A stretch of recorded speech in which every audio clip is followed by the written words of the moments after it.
Hello guys, next episode के start से पहले आप लोग मेरे चैनल को सब्सक्राइब कर देंगे। इससे हम अपनी नेक्स्ट एपिसोड को स्टार्ट करते हैं। यो हैंग लियो यान को बताने लगता है कि शाओदी के डैड आए हुए हैं, पर मुझे इस बात का नहीं पता कि उसके डैड को क्या चीज पसंद और क्या चीज नहीं पसंद। लियो यान यो हैंग की ये बात सुनकर कहता है कि तुम्हें पता है ना मुरान उसके डैड के कितने ज्यादा क्लोज होगा, तो तुम मुरान से जाके क्यों नहीं पूछ लेते। और यहीं से हमें अगले सीन में दिखाया जाता है कि यो हैंग मुरान के घर पर पहुंच जाता है। मुरान तो देखकर शौक हो जाता है कि यो हैंग इसके घर पर कैसे आ गया। कहने लगता है कि तुम्हें यहाँ पे किसी ने वेलकम नहीं किया, पर यो हैंग फिर भी डोर बंद नहीं होने देता। मुरान लगता है कि मैंने कहा ना मुझे तुम्हें नहीं देखना, तो तुम यहाँ से चले जाओ। पर यो हैंग उसकी बात को सुनने के बाद भी उसके घर में आ जाता है और अंदर आने के बाद उसके घर पर इतना ज्यादा गंद देखकर कहने लगता है कि जो रूम साफ है मुझे उस रूम के बारे में बता दो। पर मुरान कहने लगता है कि मैंने तुम्हें कहा ना तो मेरे घर से चले जाओ, तो तुम जाते क्यों नहीं हो। यो हैंग कहने लगता है कि अच्छा तुम फ्री नहीं हो ना, जब तुम फ्री हो तो मुझसे बात कर लेना। इतने में मुरान को उसके कजन की कॉल आ जाती है। उसका कजन कहने लगता है कि तुमने मेरे साथ काम नहीं करना ना, तो मैं तुम्हारा कॉन्ट्रैक्ट कैंसिल करने लगा हूँ। मुरान तो ये सुनने के बाद शौक हो जाता है क्योंकि उसको कहीं पर भी तो काम नहीं मिल रहा था। यो हैंग भी उसकी इस बात को सुन लेता, कहने लगता है कि तुम्हें लग रहा है ना तुम्हारी जॉब चली जाएगी। मुरान कहने लगता है कि तुम्हें क्या लगे इस बात से, तुम क्या अपने आप में प्राउड फील कर रहे हो कि तुम मेरे कजन के साथ काम कर रहे हो। एक तो तुम मेरे कजन को मुझसे दूर ले गए, ऊपर से तुम मेरी शादी को भी मुझसे दूर ले गए, और अब तुम क्या चाहते हो मेरे घर आकर। यो हैंग कहने लगता है कि अगर शादी मेरे पास आई है ना तो इसका मतलब वो तुम्हारी नहीं थी। ये बात सुनकर मुरान उसके बाजू को पकड़ लेता है। जैसे ही यो हैंग मुरान की तरफ गुस्से से देखने लगता है तो उसके बाजू को वहीं पर छोड़ देता है। और यो हैंग कहने लगता है कि तुम्हारे घर में कौन सा रूम साफ है, मैं तुम्हारे घर में थोड़े टाइम के लिए रहने के लिए आया हूँ। मुरान कहने लगता है कि तुम्हारा दिमाग तो नहीं खराब हो गया, तुम मेरे घर पर रहने के लिए आए हो। ओह अच्छा, मुझे याद आया शादी के तो मॉम डैड आए हुए हैं ना, तुम्हें क्या उन लोगों ने घर से तो नहीं निकाल दिया। यो हैंग कहने लगता है कि ऐसी बात भी नहीं है, वो घर में जगह कम पड़ गई थी तो इसलिए मैं यहाँ पर आ गया हूँ। मुरान कहने लगता है कि शुक्र है कोई तो आया तुम्हें डील करने के लिए। यो हैंग कहने लगता है कि तुम शादी के डैड को काफी अच्छे से जानते हो। मुरान कहने लगता है कि हाँ जानता हूँ, ऑफ कोर्स, आखिर मैं उनके साथ 6 साल रहा हूँ उनके घर पर। यो हैंग कहने लगता है कि अच्छा चलो फिर मुझे भी कुछ बातें बताओ। मुरान कहने लगता है कि अच्छा तो मुझसे ये पूछने आए हो कि शादी के डैड को क्या पसंद और क्या नहीं पसंद। यो हैंग भी आगे से हाँ में सर हिला देता है। मुरान उसे ऐसे देख के कहने लगता है कि अच्छा मैं तुम्हें बता दूंगा, पर पहले तुम मेरे लिए स्माइल करो। यो हैंग उसकी ये वाली बात सुनकर स्माइल करने की बजाय कहता है कि ठीक है मैं किसी और से पूछ लूंगा। ये कहकर वहाँ से जाने लगता है, पर मुरान आकर उसको पकड़ लेता है और कहने लगता है कि ऐसे तो मत जाओ, चलो हम एक दूसरे के दरमियान एक डील कर लेते हैं। और उन दोनों के दरमियान ये डील होती है कि तुम मेरे साथ मेरे कजन के पास जाओगे, उसको ये दिखाने के लिए कि उसने जिसको अपने साथ पार्टनर बनाया है आखिर वो भी मेरे नीचे ही काम कर रहा है। और इसी में वो अपने कजन के पास भी अगले सीन में पहुंच जाते हैं, जहाँ पे उसका कजन मुरान को यो हैंग के साथ देखकर शौक तो होता है। और फिर मुरान जब चेयर पे बैठ जाता है तो यो हैंग भी बैठने लगता है, पर मुरान उसको बैठने नहीं देता बल्कि कहता है कि मुझे जल्दी कॉफी डाल कर दो।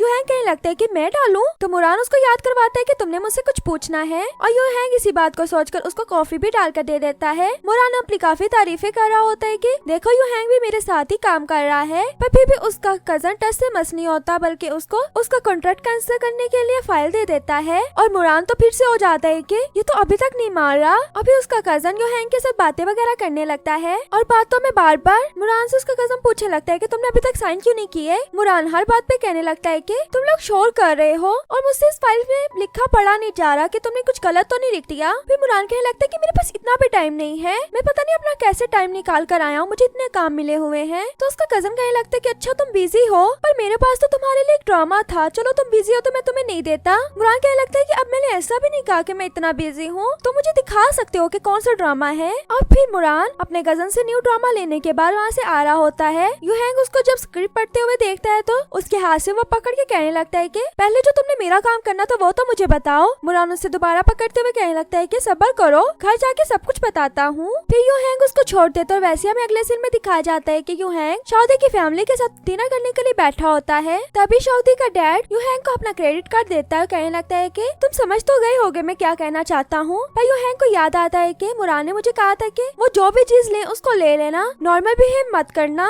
बल्कि अपनी वुमेन को डिफेंड करना। यही सोचकर यो हैंग उस कार्ड को पकड़ के शादी को दे देता है कि तुमने इसमें जो भी खर्चा करना हो तुम कर लेना, क्योंकि तुम्हारे डैड ने हमारे रिलेशन को एक्सेप्ट कर लिया है। उसके डैड ये सुनकर कहने लगते हैं कि तुम्हें किसने कहा कि मैंने तुम्हारे रिलेशन को एक्सेप्ट कर लिया है, तुम पागल हो या पागल बनने का ड्रामा कर रहे हो। मैं तुम्हें बता दूं कि मैंने तो तुम्हें ये ब्रेकअप की फी दी है। यो हैंग ये सुनकर कहने लगता है कि क्या मतलब, आप क्या मेरे साथ नाइस बिहेव नहीं कर रहे थे, मैंने कौन सी ऐसी गलती कर दिया जो आप मुझे इस तरह करने को कह रहे हैं। शादी कहने लगती है कि यो हैंग कुछ नहीं होता, चलो पहले खाना खा लो। और शादी अपने डैड से भी कहने लगती है कि डैड आप इतने टाइम बाद आए हैं, पहले खाना तो खा ले, देखिए मुझे भूख लगी हुई है। उसके डैड शादी की ये बात सुनकर कहने लगते हैं कि चलो चलो ठीक है, खाना खा लेते हैं पहले। और खाना खाने से पहले वो बस यू हैंग को देख ही जा रहे होते हैं। यू हैंग जो अपना खाना खाने लगता है वहीं पर रुककर उसको याद आता है कि मुराद ने मुझे कहा था कि पहले खाना शाउदी को देना। वो इसी बात को सोचते हुए पहले शाउदी को खाना देने लगता है। ये देखकर शाउदी के डैड कहने लगते हैं कि तुम्हें पहले खाने को हाथ भी नहीं लगाना चाहिए जब तक लड़की खाना स्टार्ट ना करे, ये हमारी फैमिली का रूल है। और शाउदी के डैड अपनी वाइफ को जब चॉपस्टिक्स देने लगते हैं तो शाउदी की मॉम पूछने लगती है कि ये वाला रूल कब बना। तो शाउदी के डैड आगे से आंख मारते हैं। फिर शाउदी की मॉम भी अपने हस्बैंड का साथ देने लगते हैं, कहने लगती है कि बस करते हैं। यू हैंग भी ये सब देखकर शाउदी को चॉपस्टिक देने लगता है। अभी शाउदी की मॉम जब यू हैंग को खाना देने लगती है, यू हैंग ये देखकर जल्दी से शाउदी के डैड को खाना देने लगता है। पर आगे से पता लगता है कि शाउदी के डैड तो वेजिटेरियन है। ये सुनकर तो शाउदी के दांत ही नहीं अंदर जाते। और दूसरी तरफ हमें बिंग दिखाई जाती है जो फिर से ग्रैंडमा का ख्याल रखने के लिए आई होती है। और पीछे से ग्रैंडमा को देखने के लिए लुयान भी आ जाता है। लुयान जैसे बिंग को बैठे देखता है तो वहीं पर डोर पर रुक जाता है। और बिंग जब ग्रैंडमा के पास बैठी होती है तो ग्रैंडमा डर जाती है ख्वाब देखकर कोई। जल्दी से बिंग उनका हाथ पकड़ के कहने लगती है कि मैं ग्रैंडमा आपके पास हूँ। ये सुनने के बाद ग्रैंडमा फिर से सो जाती है। और उन्हें सुलाने के बाद जब बिंग जाने लगते तो देखते है कि लुयान खड़ा हुआ है। लुयान बिंग को देखकर जल्दी से पीछे हट जाता है और बाहर जाके खड़ा होता है। बिंग भी उसके पास से गुजरने लगती है तो लुयान बिंग को रोक लेता है। और बिंग कहने लगती है कि मैं तुम्हारी ग्रैंडमा के पास इसलिए नहीं आई कि मैं तुमसे फी के सारे पैसे लूं, बल्कि मैं तो वैसे ही आई थी और अब से मैं नहीं आया करूंगी। लुयान कहने लगता है कि थैंक्स, तुमने मेरी ग्रैंडमा की इतनी केयर वगैरह की। बिंग कहती है कि तुमने बस मुझे क्या यही कहना है। लुयान कहते है कि नहीं, मैंने कुछ और भी कहना है कि थैंक यू, पर यहाँ पर दोबारा कभी मत आना। बिंग भी कहने लगती है कि ठीक है, नहीं आऊंगी। ये कहकर जाने लगती है तो लुयान कहता है कि मेरा मतलब ये नहीं था, मेरा मतलब ये था कि मैं तुम्हें बस प्रोटेक्ट करना चाहता हूँ, मैं ये नहीं चाहता कि तुम मुझे किसी किस्म का रिलीफ दो। बिंग कहने लगती है कि अब इस बात का मैटर नहीं रहा क्योंकि हम दोनों ने तो ब्रेकअप नहीं कर लिया। लुयान कहता है कि हाँ कर लिया है। ये सुनने के बाद बिंग चुप करके वहाँ से चली जाती है। और फिर हमें शाउदी दिखाई जाती है जिसके एक साइड पर उसके डैड बैठे होते हैं, दूसरी साइड पर यू हैंग बैठा होता है। शाउदी की मॉम जब अनार लेकर आती है तो शाउदी देखकर कहती है कि यू हैंग मैं तुम्हें अनार निकाल कर दे देती हूँ। पर शाउदी के डैड उसको रोक लेते हो, कहने लगते है कि बेटा पहले मैं तुम्हें निकाल के देता था, अब क्या तुम यू हैंग को निकाल कर दोगी? मैंने पहले तुम्हें कभी निकालने नहीं दिया और तुम आगे से यू हैंग को देना चाहती हो।